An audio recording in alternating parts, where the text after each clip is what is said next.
My name is Pat Murphy. I'm the chairman for the New Boston Republican Party. I got involved in this a short time ago when I started reading about it, but to give you a little background, when I was a kid, I was a history teacher. My background is German history, Russian history, constitutional law, the essence of dictatorship.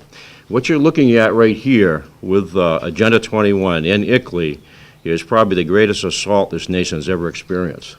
It's massive.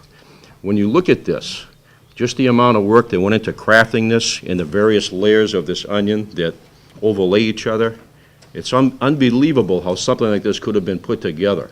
It would be the work of many, many, many decades, of lots of people, of billions of dollars, but in essence, it's a combination of what we had in the former Soviet Union. It's a combination of what we had under Mussolini with fascism, and it's a combination of what we have we could call techno-corporatism. This is their document right here. Here's the Earth Summit, Agenda 21. That's how you're going to live in the 21st century. And when you start to read this, you'll be shocked. It's got every aspect of your life in there, from what religion will be tolerated, what you're going to eat, how you're going to live, and the fact that private property is no longer acceptable, or as they say, sustainable. One of my issues in here, when I looked at this, I noticed that we looked at I.C.L.E.I as an organization, and the way it was set up was they had a series of councils, and then they had apex councils per region. And when you look at that, if you study the history of Russia, that's called the Soviet, where they have at the very top in the apex council, they have a preconceived consensus on what they want done, and then they have compliant individuals, apparatchiks, and the information comes from the top down to the councils. That's what this is. It's the imposition of a system that takes away your traditional right to vote in your town. You're no longer dealing with taking somebody out of office if you don't like what they have done. You've got somebody now that's appointed, and you can't get rid of them. And it's a pre-arranged consensus on what they want. And that Soviet essentially is an administrative unit that looks at all the material and the resources, and it looks at the personnel, and it figures on how they manage the human beings, how they're crafted, what they're allowed to think, and it looks on ways to eliminate people that don't go along with the system. Now, this is a frightening thing, I'll tell you. Look at the people involved. Maurice Strong is a criminal. He's in China now. He's an individual that is against private property but has a spread in Colorado, 63,000 acres. Not 6,300, 63,000.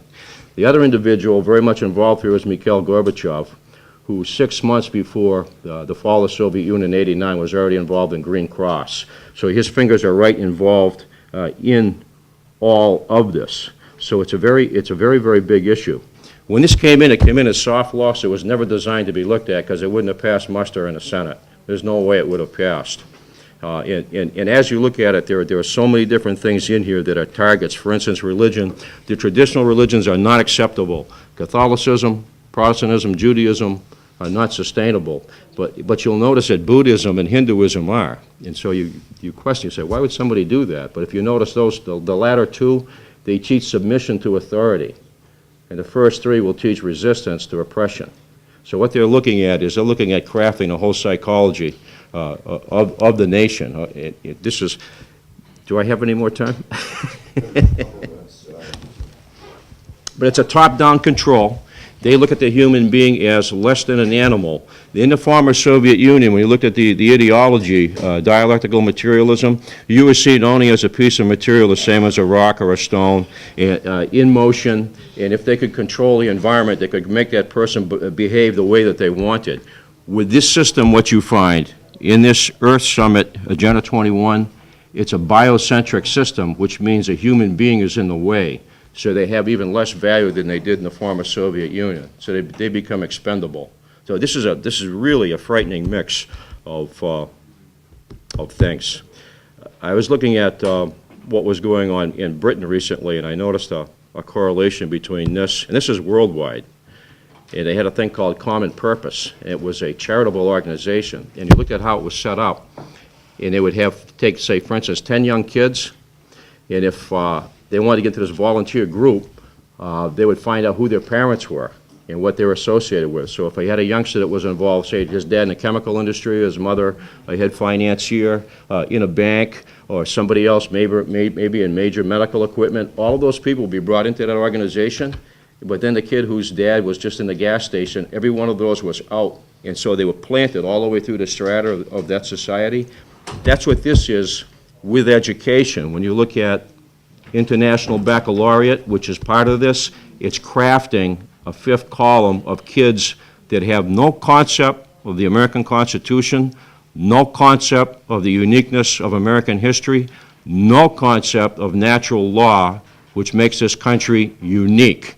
And instead, they're fed everything on a cosmopolitan type level as citizens of the world.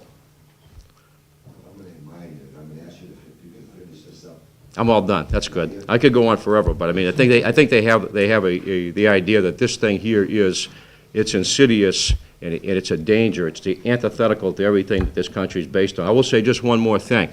The United States right now, it is the only country that has not signed on to the International Criminal Court, along with Somalia. If they do that, and we have people pushing for that treaty, that is going to herald things that are very, very destructive for this country. But you can see how this would work, where you craft all these people that want to go along with these programs and then push the senators to say, let's ratify this treaty. What that would mean is anybody in here gets arrested, there's no jury trial, there's no facing your accusers. It's a totally different system. So, and it's a frightening thing. So you have about 6 or 7 of those treaties, but I think that one probably, of all of them, is the worst that's coming up. Thank you, Pat. Take questions? Will you take questions, Mr.? Yeah, sure, okay. Yeah. Thank you, Representative Swing. Oh, I've been biting at the grip. Thank you, Mr. Chairman. Would you believe, as you were speaking, I'm old. All I could see was Nikita Khrushchev standing in the UN, pounding on the desk, saying, we will take you over and never fire a shot. Is this his prediction? Well, that's a part of it. The other part of it is, I said, fascism. You have certain corporations. If you look at fascism, certain select corporations, what they're calling benefit corporations, they're allowed to prosper. They get the contracts. They don't pay the taxes, and they're in the club. So you have public-private partnership. That's what a lot of that is. So it's a combination of that. And then on the technology side, you're watching all this General Petraeus talking about the smart meters and this and that they're going to control everybody and punish who they want. We'll set up your electricity. I mean, it's. Let me say just one more brief thing, if I could. There is an enforcement arm for this. Where they say I.C.L.E.I does not have an enforcement arm, just in June, the White House Rural Council was established by executive order. That's 25 agencies of state, Homeland Security, Department of Defense, EPA. And what they did just last week, they took a Michigan farmer and they went out with a SWAT team. Okay? And what they said was he had certain pigs. They said that's an invasive species. He had already killed the pigs because I guess he knew they were on the way, because if he hadn't, he would have wound up in prison. So here's somebody that went to bed at night in Michigan and woke up in the Ukraine, 1932, with Stalin, with the NKVD coming. There's no difference. That is something that should not exist in the United States of America. It was absolutely horrendous. 25 agencies of state like that, and they're there to help the farmer, as they say. So it's a multi-jurisdictional task force coming in and isolating these guys. Do you have any other questions? Yes. Representative Clement. Mr. Murphy, I just wanted to so you're right. So the Rio treaty that was the 1992 treaty, the Earth Summit Treaty, was never formally ratified by the U.S. No, it was not ratified by the Senate. It came in, it wouldn't have been ratified because of what it was, so it came in and George Bush Sr. had all of his departments start to implement what was in it. So it's what you'd call soft law. They know it won't pass scrutiny, so it comes in and they'll say, you're going to start to do this, and then somebody like the EPA, who was much smaller then, they start to add the layers of legislation, and all of a sudden they're a mammoth entity, and they just keep growing. So that's exactly right. Follow-up, Mr. Chairman. Our committee researcher handed out Agenda 21 years, and I noticed it has a number of principles. Could you point to a specific principle that definitely endangers property rights? Because I'm having a hard time understanding how these principles, which are not nice, I mean, would endanger people's private property rights.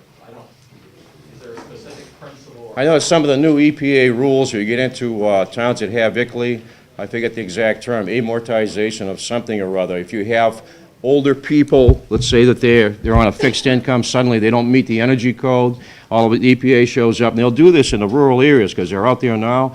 You need $30,000 or $40,000 worth of repairs in terms of insulation, glass, this, that, and the other thing. If they can't meet that standard, they lose their property, and there's no compensation. Now, there's nothing could be a worse attack than that. That's horrendous. One other question, is there a national energy code? Did Congress pass such a law, a federal law saying that we could go into our houses and demand that we make them energy efficient? I didn't hear about the national energy code. I don't know about the energy code. There are other things out there right now in executive order that we are very concerned with, NDAA. I mean, by the president, you mean recently? I don't know. On the energy side, I'm not sure. Okay, thank you. I think I'll check that. Thank you, Mr. Representative Burch. Just a quick question, did you testify for ED&A? Where? ED&A, you did testify for another committee? The only place I've ever talked before is in this room on 2 other occasions, just briefly like this. That's it. On this issue? On this issue. I don't speak professionally on this. It's just I'm just the average citizen stepping up to the plate, and I have a background in history, and I could see what was happening in the country. And it's much bigger than this. You could go on, as you say, for hours on this. You really have got to get this thing out there and show how well crafted it is and how insidious it is, because it is insidious.